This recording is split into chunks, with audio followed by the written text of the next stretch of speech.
makalah kelompok 12 yang berjudul Metode berpikir dan penelitian ilmiah. Apa sih yang dimaksud dengan metode berpikir ilmiah? Yang kedua, apa itu penelitian ilmiah?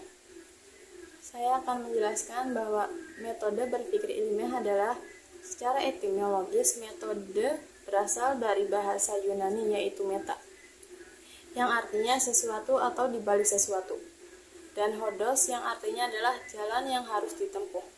Jadi, metode berpikir ilmiah adalah prosedur, cara, serta cara teknik dan memperoleh pengetahuan, serta untuk membuktikan benar salahnya atau hipotesis yang telah ditentukan sebelumnya.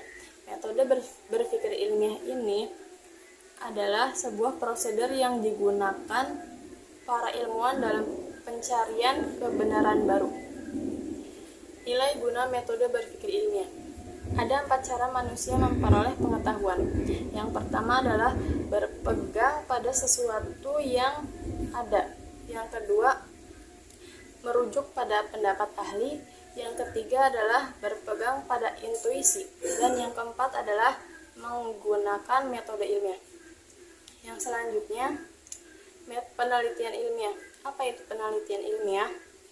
Penelitian ilmiah terdiri atas 2 kata penting, yaitu penelitian yang berarti aktivitas pengamatan, pencarian data dan bukti-bukti di lapangan, atau penelusuran informasi, baik informasi literer atau dokumenter maupun informasi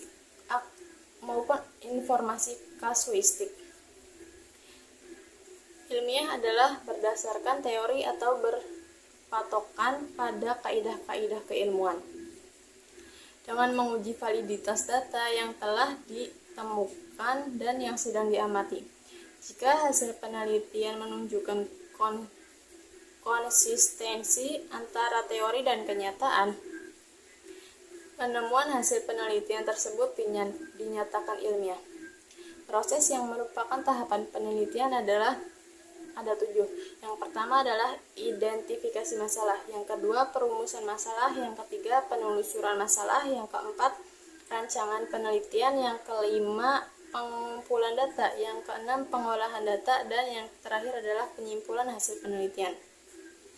Teori dapat didefinisikan sebagai seperangkat konsep, asumsi, dan generalisasi yang dapat digunakan untuk mengungkapkan dan menjelaskan suatu gejala. Dengan demikian, secara umum, suatu teori memiliki 3 fungsi, yaitu explanation, menjelaskan, yang kedua prediction, meramalkan, dan yang ketiga adalah control, pengendalian. Dalam konteks kegiatan penelitian, teori berfungsi untuk memperoleh dan mempertajam ruang lingkup variabel yang akan diteliti. Yang kedua, memprediksi dan memandu untuk menemukan fakta yang selanjutnya digunakan untuk merumuskan hipotesis dan menyusun instrumen penelitian. Yang ketiga, mengontrol atau mencandra dan membahas hasil penelitian. Yang terakhir adalah sebagai model pemberian rekomendasi atau saran-saran dalam penelitian. Sekian penjelasan dari saya, dan pemateri selanjutnya akan dibahas oleh Aulia Afifah. Sekian. Baik, lanjut saja ke materi selanjutnya. Perkenalkan, nama saya Aulia Afifah dengan nomor NIM 22810101444. Di sini, saya akan menjelaskan tentang prosedur berpikir ilmiah. Prosedur berpikir ilmiah modern masih selalu tetap menggunakan kaidah keilmuan barat yang hanya melandaskan pikiran pada penalaran rasional dan empiris.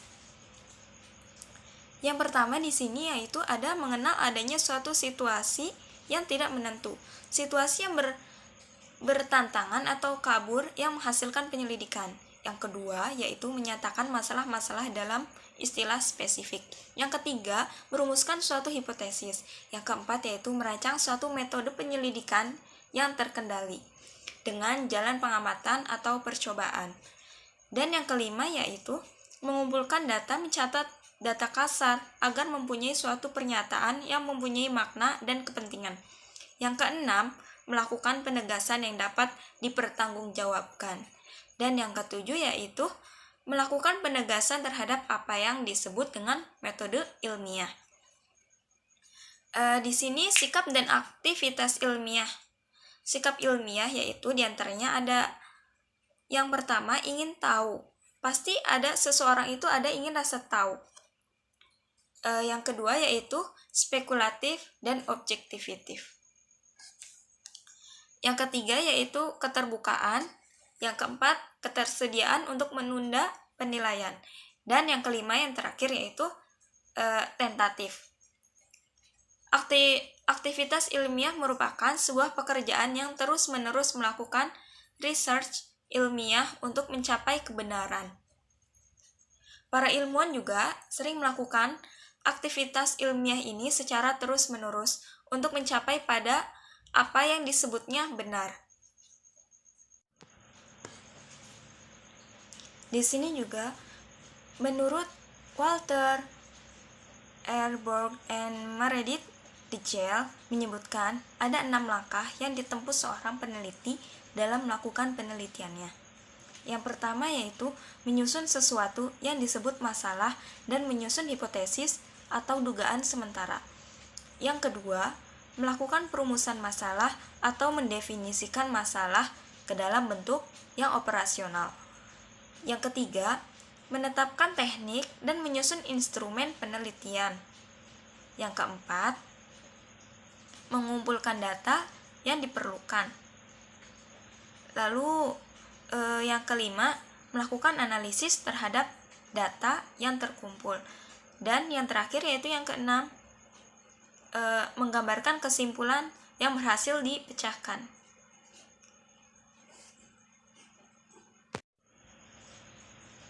Baik, segitu saja materi yang dapat saya sampaikan. Selanjutnya saya akan membacakan kesimpulan dari materi sebelum dan yang telah saya bacakan. Kesimpulannya yaitu metode berpikir ilmiah adalah prosedur, cara, dan teknik memperoleh pengetahuan, serta untuk membuktikan benar salahnya suatu hipotesis yang telah ditentukan sebelumnya. Metode ilmiah digunakan untuk mengungkap dan mengembangkan ilmu melalui cara kerja penelitian.